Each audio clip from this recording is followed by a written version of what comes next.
आतापर्यंत इतिहासामध्ये अनेक शास्त्रवीर झाले, अनेक स्वातंत्र्यवीर झाले, अनेक क्रांतिकारी झाले, अनेक विद्यातज्ञ झाले, अनेक तज्ञ झाले, पण त्या काळची शासन व्यवस्था फार वेगळी होती. पण आजही त्यांच्या गेल्यानंतर एवढ्या दिवसापर्यंत आपण त्यांना लक्षात घेतो हे त्यांच्या कार्यामुळे. पूर्वीच्या काळामध्ये समाज व्यवस्था ही आरक्षित होती. त्या आरक्षित समाज व्यवस्थेमुळे अनेकांना त्या त्रासाला सामोरं जावं लागत होतं. विशिष्ट अशा समाजाला शिक्षणाचा अधिकार आहे असं म्हणणारी जमात पुढे येत होती आणि त्या काळामध्ये एक प्रकाश पडला. अहो कोण आंबेडकर, कोण आंबेडकर?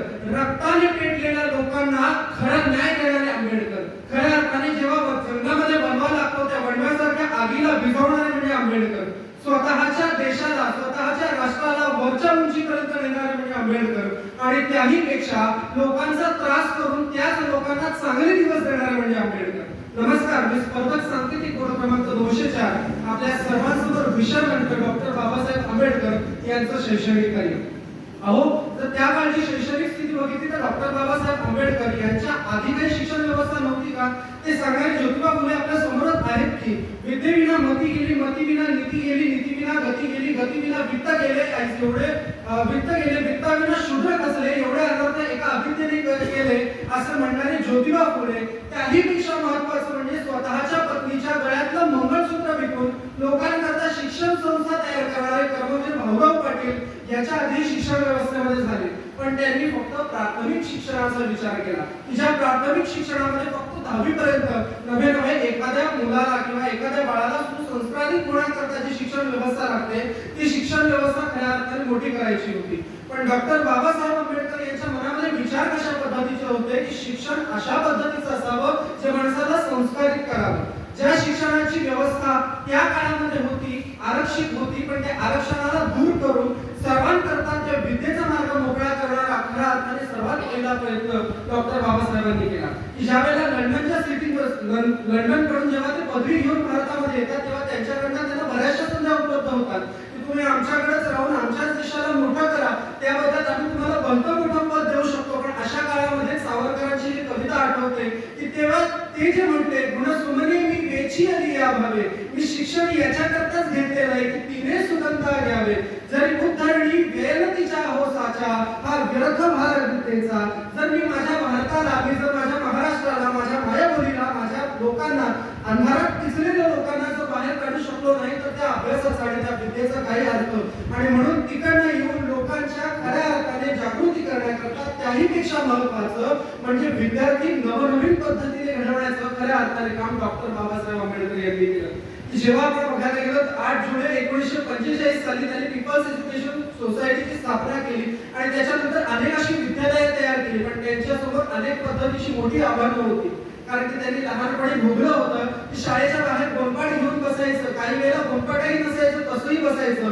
पण माझ्या विद्यार्थ्यांना त्या पद्धतीच्या अडचणी नको, म्हणून अशा वेळेला ज्यावेळेला ते गव्हर्नर फिटनेस मध्ये आहेत आणि त्यांची जी स्टुडंट सेक्रेटरी म्हणून जी ड्युटी आहे म्हणजे साधारण ते सरकारी अधिकारात आहेत, त्या अधिकारात असताना सुद्धा स्वतःच्या वेतनांचा अपव्यय फक्त विद्यार्थ्यांच्या लाभाकरता करावा हा खऱ्या अर्थाने त्यांचा उत्तुंग विचार आज अभ्यासाच्या एका विशिष्ट विचारसरणीला घेऊन जातो की फक्त आणि फक्त विद्यार्थ्यांकरता स्वतःचा संपूर्ण पगार पणाला लावावा, विद्यार्थ्यांना गणवेश द्यावं, वह्या द्याव्या, पुस्तकं द्यावी, त्याही पेक्षा शिष्यवृत्ती द्यावी, एवढं महान कार्य त्यांनी केलं. म्हणजे आपण बघू शकतो की एखाद्या मुलाची आई जर गेली आणि त्यावेळेला जर दुसरी कुठली आई असेल तर ती जसं त्या अनाथ मुलाला स्वतःच्या छातीशी कवटाळते, स्वतःच्या छातीचं दूध प्राशन करायला लावते, अशाच पद्धतीने डॉक्टर बाबासाहेब आंबेडकरांनी सर्व अनाथ जनतेला एकत्र करून स्वतःच्या छातीला कवटाळलं आणि लोकांना सांगितलं अहो शिक्षण घ्या, कारण शिक्षण हे वाघिणीचं दूध आहे, तो प्राशन करेल, तो गुरगुरल्याशिवाय राहणार नाही.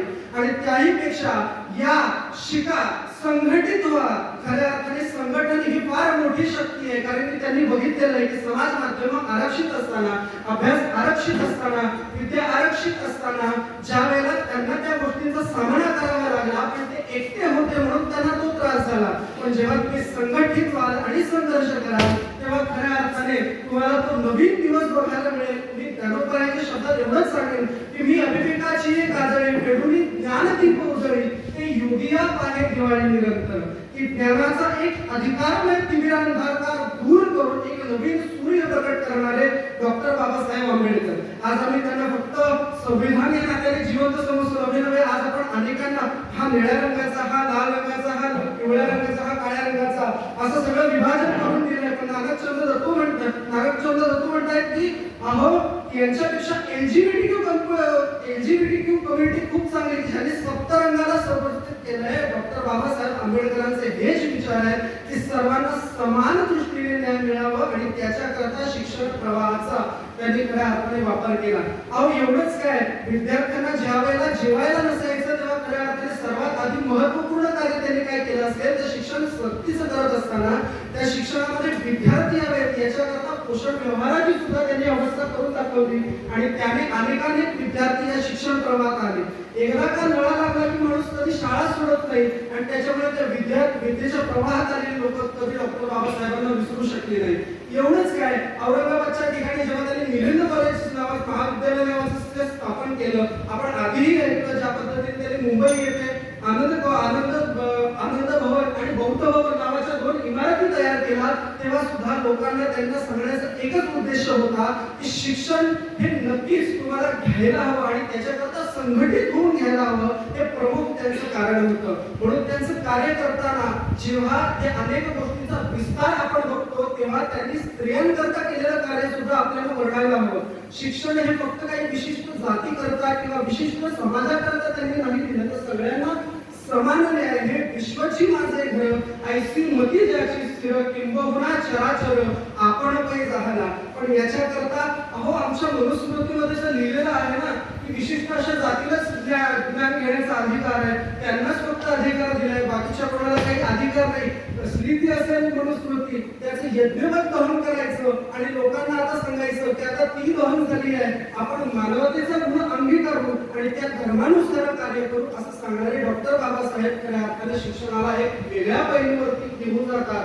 हे खऱ्या अर्थाने आपल्याला दिसतं. एवढंच या ठिकाणी त्यांच्या चरणी शब्दस्मरण अर्पित करतो आणि थांबतो. धन्यवाद.